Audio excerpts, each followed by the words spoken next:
Can we please give a very, very warm welcome to our first speakers today, Lou and Claire from Work Ready Collective. Welcome, Lou and Claire. Thank you so much. Thank you, Steph. Hello.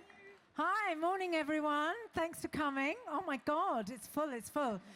There are some more seats here if anybody wants, but good morning.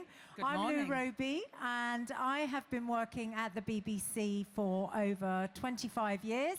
I've worked in every part of production, and if anybody knows that great big building in Oxford Street, I helped move 14,000 people into that building while staying on air. So, I'm Lou Robey, and this is my colleague. I'm Claire Preston, and I've done a range of different things, nationally and internationally, but I'm really, really passionate about getting people into where they need to be in the world of work, regardless of their age, background, or gender. So I want you to understand, exactly as Steph described, that this is an opportunity for you today to learn and to grow and to realise that you are in control of what you do next and the steps you take. So we are here today as the Work Ready Collective. And we're here to help you prepare for work, okay? Because whatever happens in school, universities, colleges, they give you so much. But what we do is we just take you a step further and we give you all the key skills that you need to be prepared to apply for and to move into the world of work. So to do that, let me start with a question. Claire, do you want to just move the slides? It's not moving. Oh, our slides aren't working. Just 2 seconds. All right. Well, just while we're waiting for the slides, can you do this for me? I would like you to put your hands up if you've been told the most important thing for you to get a job is to get your grades and your certificates. Anyone? Yeah? I think okay, at the back there, can you hear me? Can you hear me at the back? Wave, yeah. How many of you think it's grades that are the most important thing to get your... Have you been told that? Okay. Grades are really, really important, but you know what? It's so much more than that these days.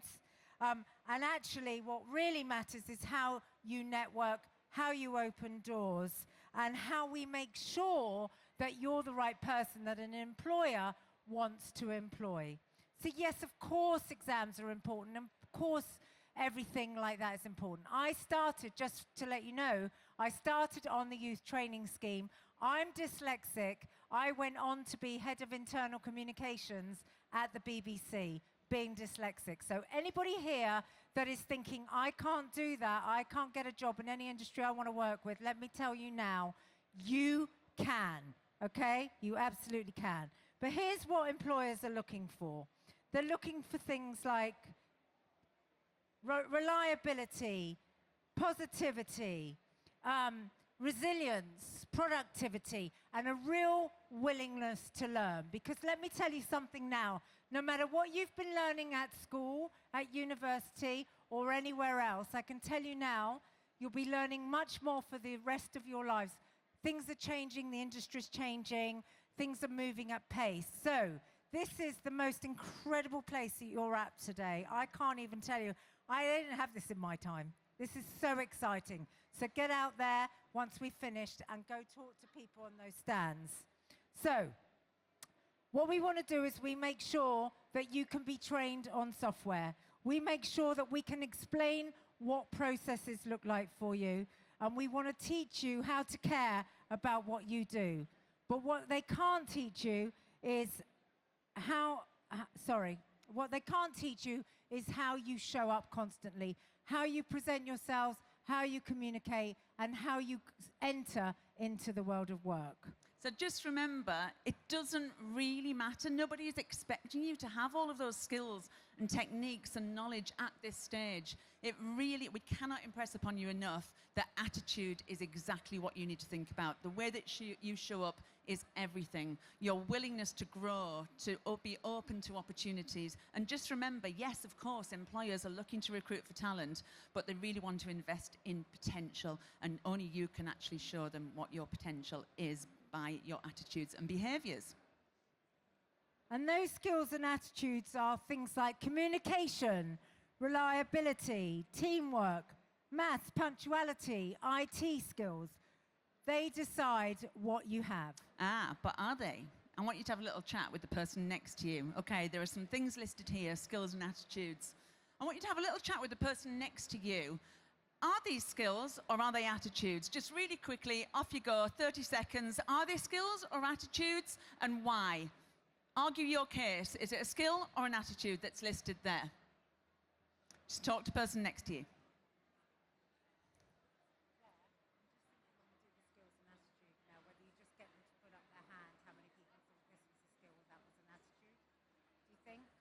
Conscious about participant involvement. Yeah. What do you think? Or you're not sure? I just don't want them to go. Okay.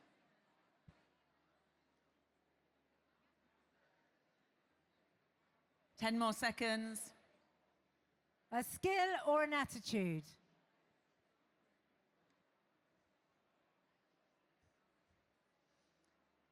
Okay, I think we've got a roving mic. Is anyone feeling brave and is going to show up and take an opportunity to speak today? So, anyone going to put their hand up, willing to talk about skills and attitudes?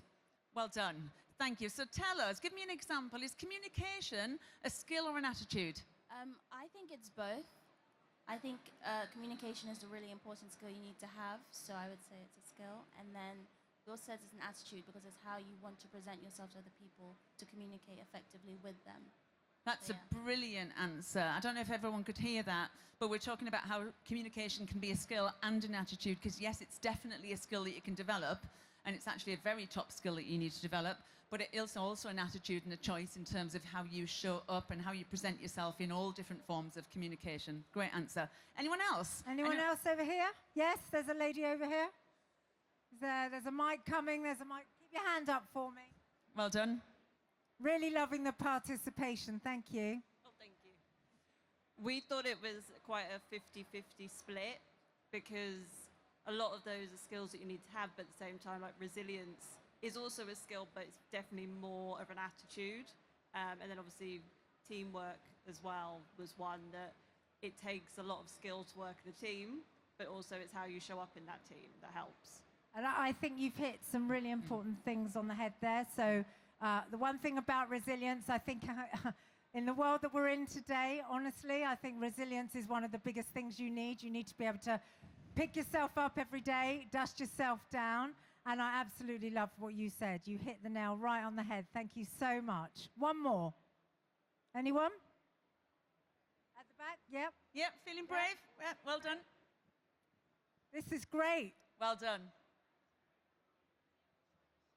I think she's coming. Oh, 2 minutes. Yeah. Yes, sir. Yes, sir.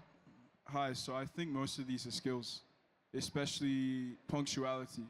Like, you can't really be born punctual. You have to plan ahead of time and make sure that you actually factor in like uncontrollables, like train delays or just like things that are out of your control. Same with resilience.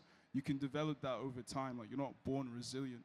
And maths as well as a skill. Like, you can't be born good at maths. It's practice. Everything here is just pretty much practice.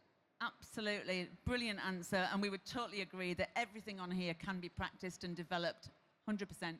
Who was it who wanted to say something? There was one person here very quickly. It's higher. It's very short, but I was going to say it's your attitude and how you approach it to develop the skill. So you need the right attitude to develop the skill. So I guess that was all I got to say. And I think that's fantastic, don't you, So Claire? I think she just predicted the next slide there, which is, yeah, absolutely. Employers recruit for attitude, 100%. So thank you, everyone that contributed for that. So they absolutely do. I'm just going to tell you that the top skill that an employer will look for currently, as it is today, is communication. The second one is teamwork. The third one is problem solving, right? Complex problem solving. The fourth is what this gentleman said at the back. Fourth is time management, how you manage your time, how you show up on time. And the fifth is initiative. Really, really important. Really important. And we cannot impress upon you enough that those skills can be developed exactly as you've described. So here's a question for you. The investment question. It costs employers a massive amount of money to recruit and train new people into their early careers. But if you were an employer and it was going to cost you £10,000 to recruit somebody, would you recruit somebody who was talented but unreliable? What would you go for? Talent or reliability? $10,000 question. Anyone? Reliability, why? Reliability? Reliability, because you know they're going to show up every day. Anyone else? Over here, somebody wanted to say something. Yes, sir.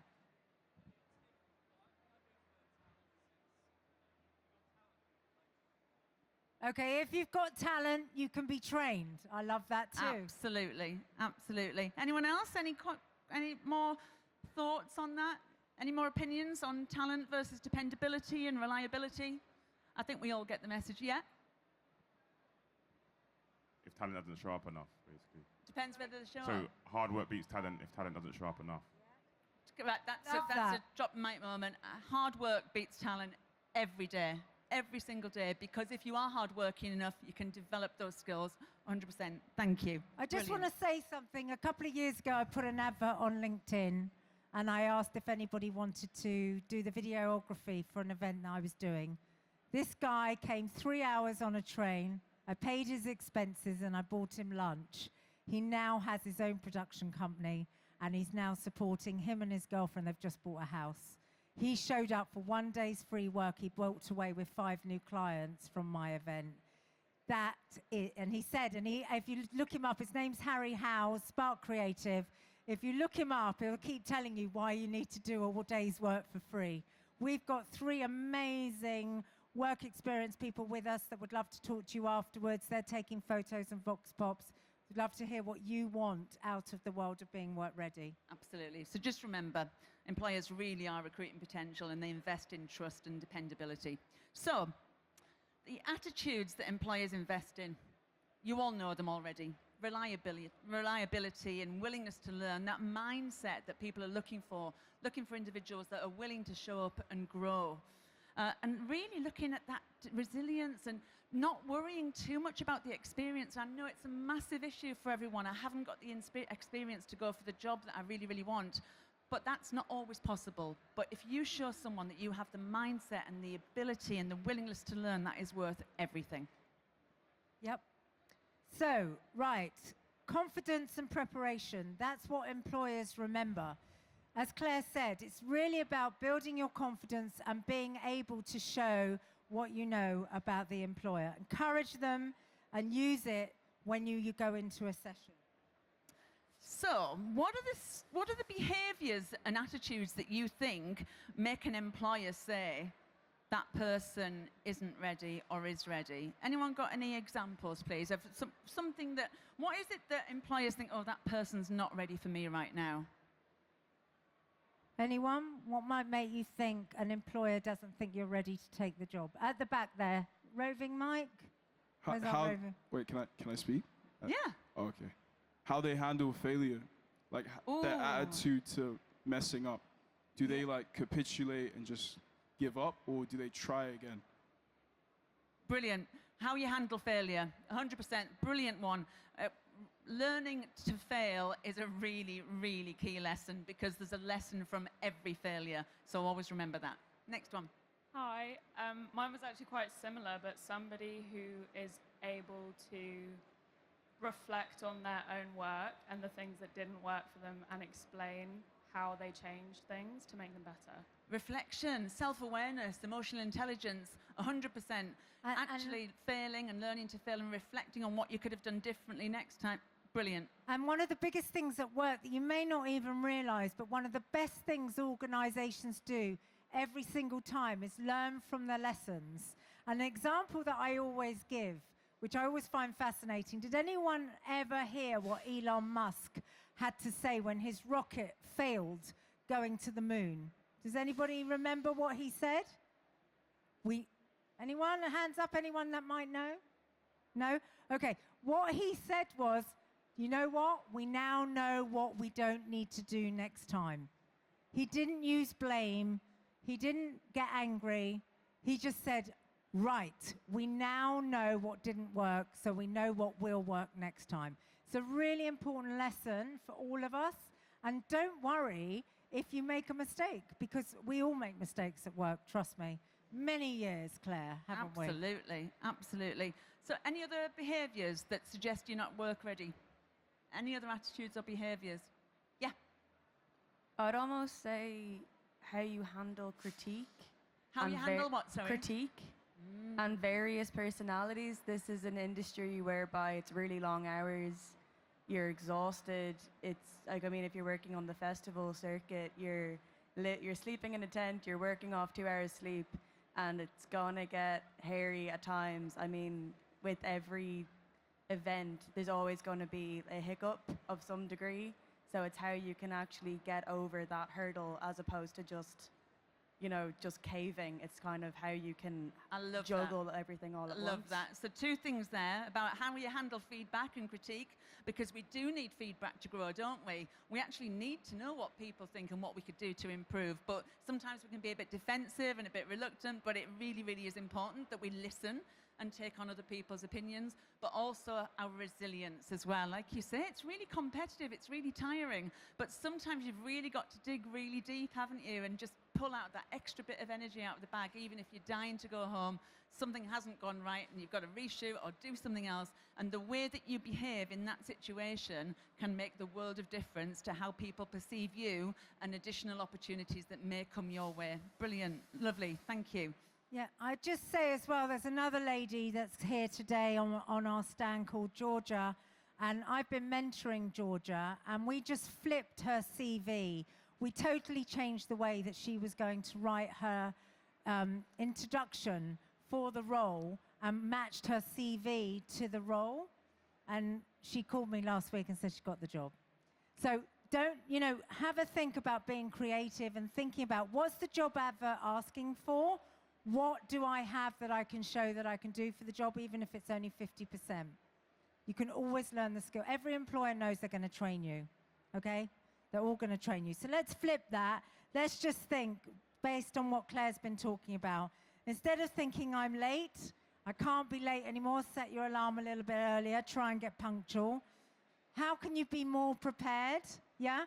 What is it you could do to just help yourself just get that bit more prepared? Perhaps not text at 11 o'clock at night the question that you could have asked at 6 o'clock at night, yeah? Or 4 o'clock in the afternoon.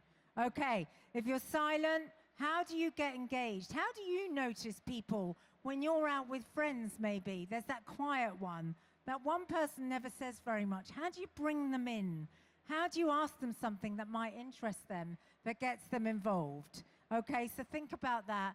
Don't try and think negatively about things. What's the positive that you can take from things that have happened to you? What's the best bit of what went wrong that you think you did well, okay? And then how do I make sure that I don't work in a blame culture and that actually, you know what, I can take responsibility for this, I can actually become accountable.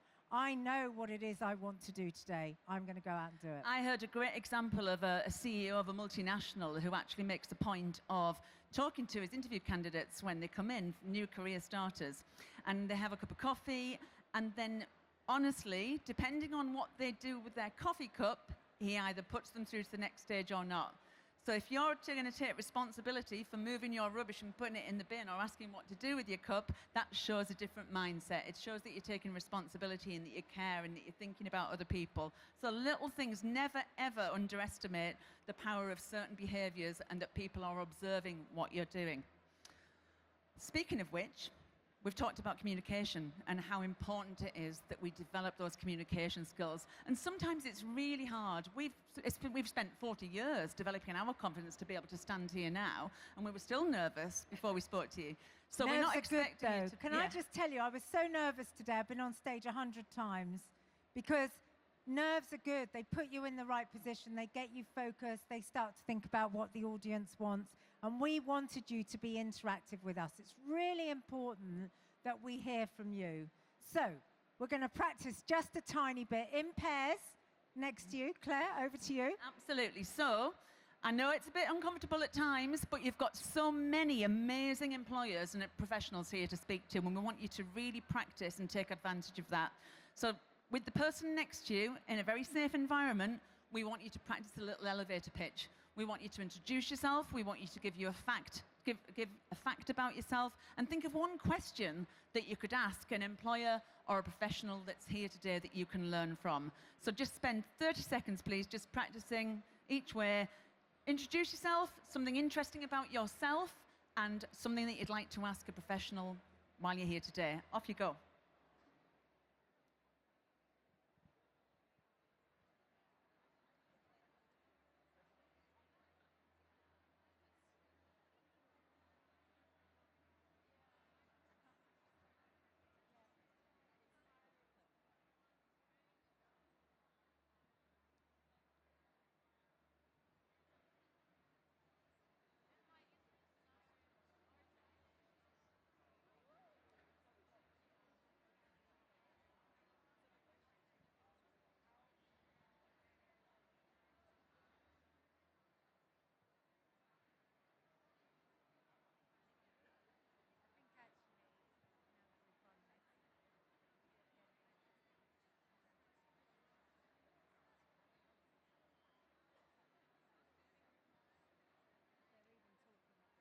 Some great conversations going on there. If you haven't swapped partners yet, please do that. The other person take a turn. Okay, 20 seconds. Have you swapped partners?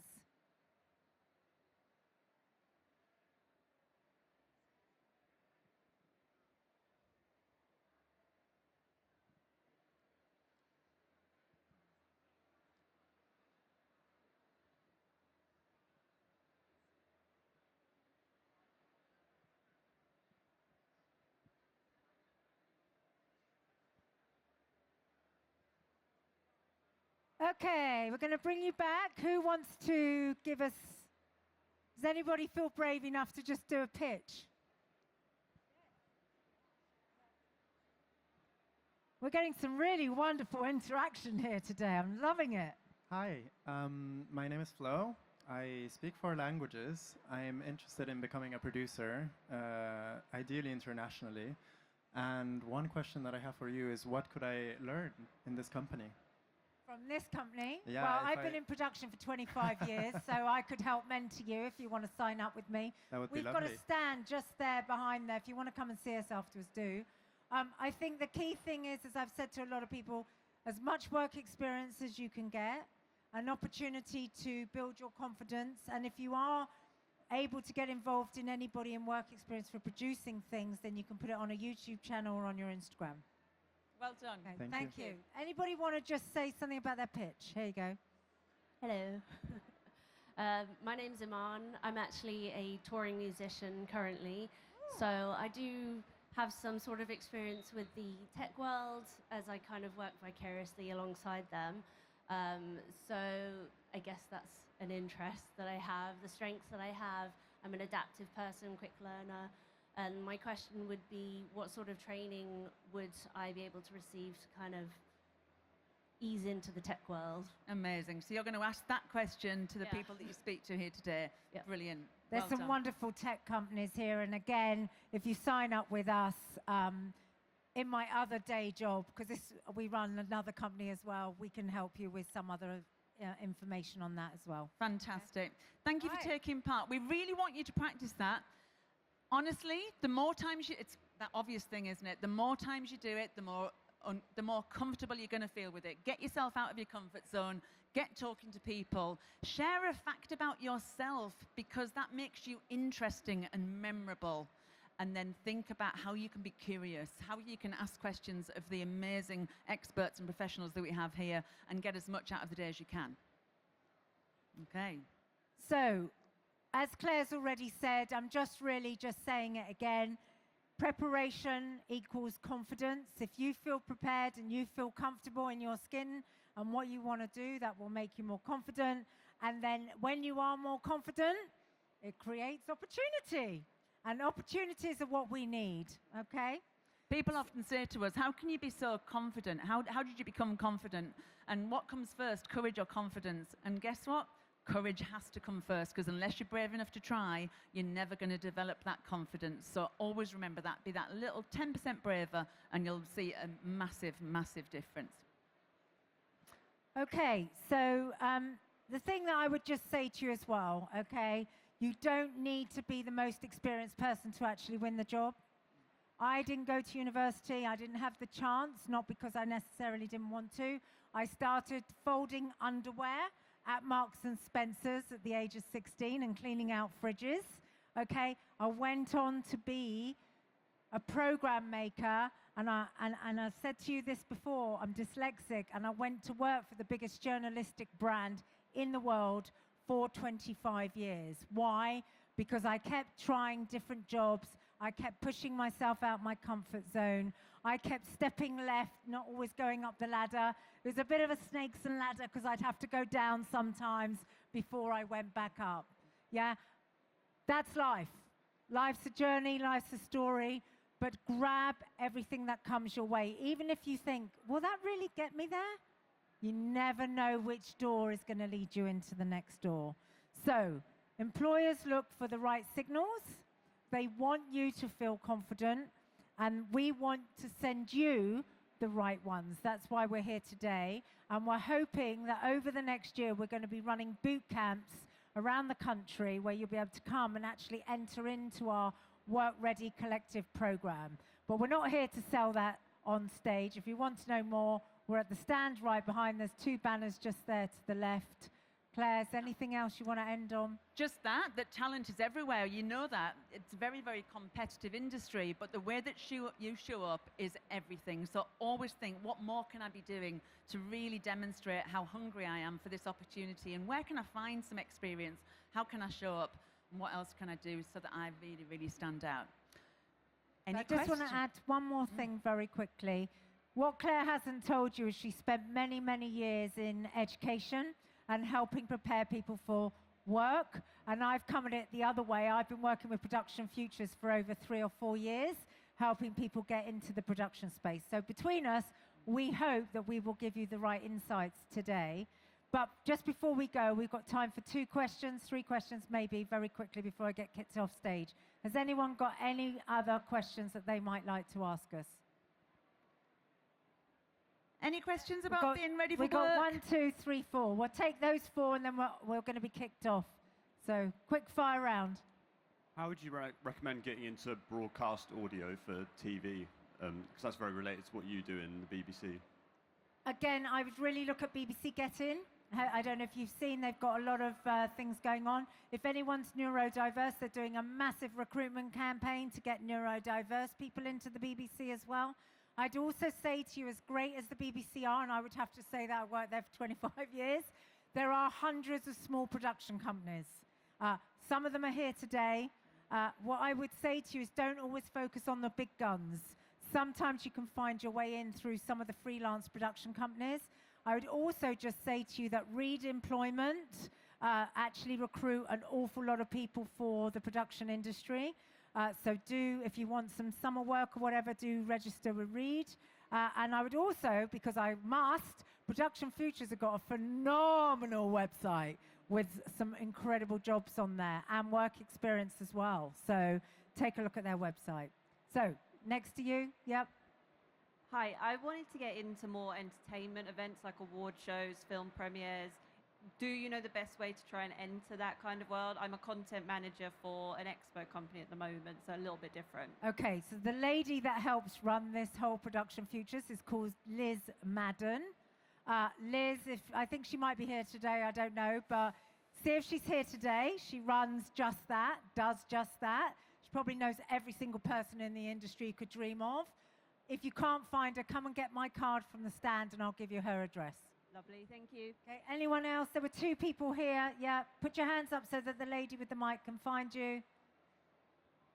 Hi there. First, I just need to say a massive thank you, and I got to say I was really inspired. And so, it's someone that works at the BBC as well, you know, who came in with not really any qualifications as well. That really was expanded to hear. So, I just wanted to ask you, someone that sort of went to the top of the ranks in there, sort of your advice from sort of going from sort of, you know, a sort of band B job, if you like, where there's sort of like a sort of rough sort of like, you know, set out pathway to go, but I'm wanting to go sort of like a more sort of production-y kind of route, how to get in that when there's not like a sort of set path sort of thing laid out. But yeah, from someone like yourself who doesn't necessarily have the background from sort of going to So university and stuff to do it? I didn't even have production skills when I took the job as head of production for BBC Worldwide.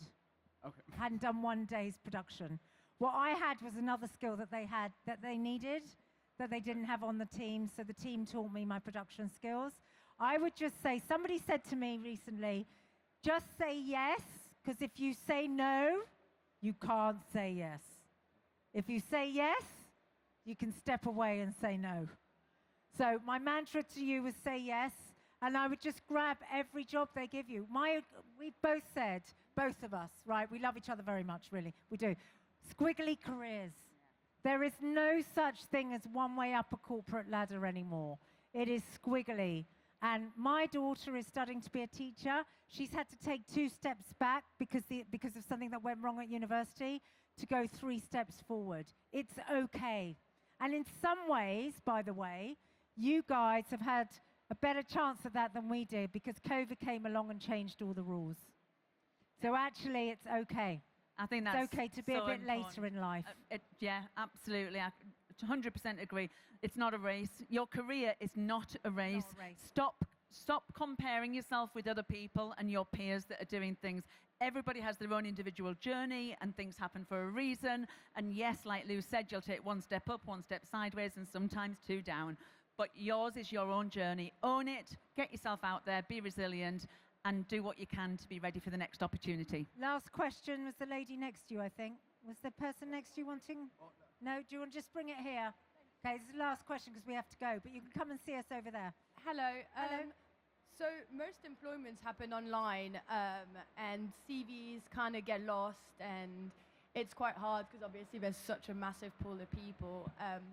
I know you've said reliability and tailoring your CV and cover letters to the job, but as I said, like, it all gets lost. Is there anything that you would maybe say we should be doing that will get our CV seen more, or because it's quite a hard one to like navigate? Yeah, it really, really is. And I would say, look at what you can do that is outside the box. So are you connecting with people on LinkedIn? Are you approaching people? Are you asking for mentors? Are you asking for people to help you with your career journey and not just expecting your CV to land on the right desk and be seen? Because that is really hard. Some people are getting thousands of CVs, aren't they? So I would say, think about what you can do outside that space. Make connections, get yourself out there. Human connection is absolutely key. Be confident, ask for help. Yeah. Approach people that you follow, that inspire you, and ask them for some advice. Not everybody will respond, but some will. Yeah. So just be brave. Okay. And can I just add, don't think it's a young person's age thing. No. Because I got a phone call yesterday from somebody who's really high up in industry that needs to give, they run a charity, they need to do a Make-A-Wish moment for somebody who's dying, had absolutely no contacts for Disney. And she rang me and said, I just need a favor at Disney. Do you know anyone? And I said, funnily enough, as of last week, I do. I made 1 phone call and hopefully this person's going to get their wish for Disney before they die. I don't mean to end on a bad moment. I'm just saying that you don't know who you know and you don't know who they know. So that networking, probably one of the strongest things you can do is follow people on LinkedIn, network. I get about, no word of a lie, at least 10 DMs a day from people who say, please connect. Can I just follow you? Can I connect to you? Go see your inspiration. Instagram, if you've got content, if you already make content, or if you are a singer, or if you, I'm sure you know this, but get it up there.